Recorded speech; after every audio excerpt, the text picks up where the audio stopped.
Hey YouTube, what's going on? It's Bando back, and I'm out in my yard here, where I usually do my shooting test. And I have the Warrior 1, and I experienced a problem airsofting with it yesterday afternoon. So I'm just taking the gun apart to see what was wrong. Here's the, this is the body where it holds the bolt in. And here's my barrel assembly. This is the RIS rail on the top. I just removed it to see if there's anything under here, but there is not. And then if on the other, here's your bolt. You actually can remove the bolt assembly from back here. There's that Allen nut key. Back here, there's this cap will come off. The bolt will slide out. You got to be careful because in here there's two little tiny pins. You need to be careful. And then there's also a pin in this bolt here that you need to. It's actually inside this groove here in the metal piece. So you got to hold on to those. That's if you need to clean or to maintain your bolt. And then under the side of the bolt here, you got your spring in there. That's an Allen wrench. That's a key to actually put your big Allen wrench here. You'd put it in this hole to tighten it in. There's also a little one here. I don't know what that does yet, if that actually separates the barrel. You got your magazine release here, lever, and your hop up is right here. And then I don't know exactly what that is. I'm not sure what that is.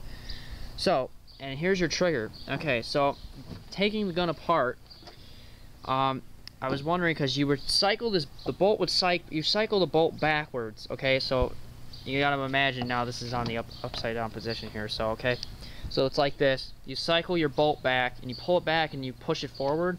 Now when you pull the bolt back, it's supposed to lock the when you pull this to the rear, it's about here. It's supposed to lock into position. And then you just slide the bolt forward and then you close the bolt handle like so, which it's not wanting me to do it right now, but whatever reason it's not. So, but anyway, so I was taking the gun apart because for some reason you pull this back and this would just swing forward. I mean, it would not even stop. It would just, you pull back and the spring would it wouldn't lock the tension back. It would just come back up front. So I was wondering why. So I decided to take the trigger assembly part here. So as you see, you got your, actually this is actually a lock to keep you out of the front of this trigger guard here, in this housing body here. It actually goes in that square peg, and the trigger will sit right in here. Then there'll be this little blocker that'll sit here, which is this this thing here, and then this block's in front, so you can't go into the side of the magazine weld or anything up in here. So, but you can remove this. That's how you actually take the trigger off the gun itself. And then you have just your trigger body. So you got your safety here, which it's in the it's in the front position, so you pull it back. So that's in safe, and that's in fire mode. This is for the bolt to actually cycle and turn on. So this is metal.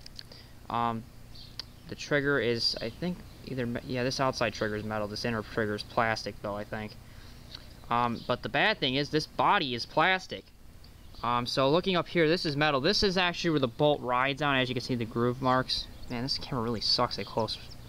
But anyway, right here is where the bolt would cycle on. And what this is supposed to do is when the bolt is pulled to the rear, this comes back like this and then locks the spring back. But for some reason, this wasn't engaging for some reason. So I missed it yesterday, but then I found that little nasty crack in the plastic body. You can actually see that pin down here. That's actually what it rotates on. This spring is there's two springs. One is here where I'm holding it down because right now there's nothing holding it in place. The other's there. That's what it's supposed to look like. On the other side is this one right here. So when it's pulled to the rear, it locks that back, and when you push the bolt forward, it enables the trigger to fire. And then this will come forward, and I'll actually proceed forward, but I can't push it because the trigger is not squeezed. See if I can do it here. No, I can't do it with one hand. But this will come to the forward position when you fire, so the spring will let go all of the tension, and the spring will slam from in here to the rear. It'll slam forward to about here, and then the BB is sitting about here, so then it would fly out the barrel down that way. So that's my problem. So technically the Warrior 1 is out of commission for right now. I cannot do a review on it. Until I did find a replacement part on eBay, I'm going to purchase. It is a It is a UTG trigger assembly off of eBay, and yes, I emailed the guy to see if I can get if he used them in any other snipers, but then I compared the trigger of this one to the photo on eBay, and it has all the correct dimensions. It has the trigger exactly, the trigger like this, the safety is the same, this part here for the bolt to rest on is the same, this is the same, these are the same, except it's not a plastic body. This is all metal housing. This plastic body here, this would all be metal.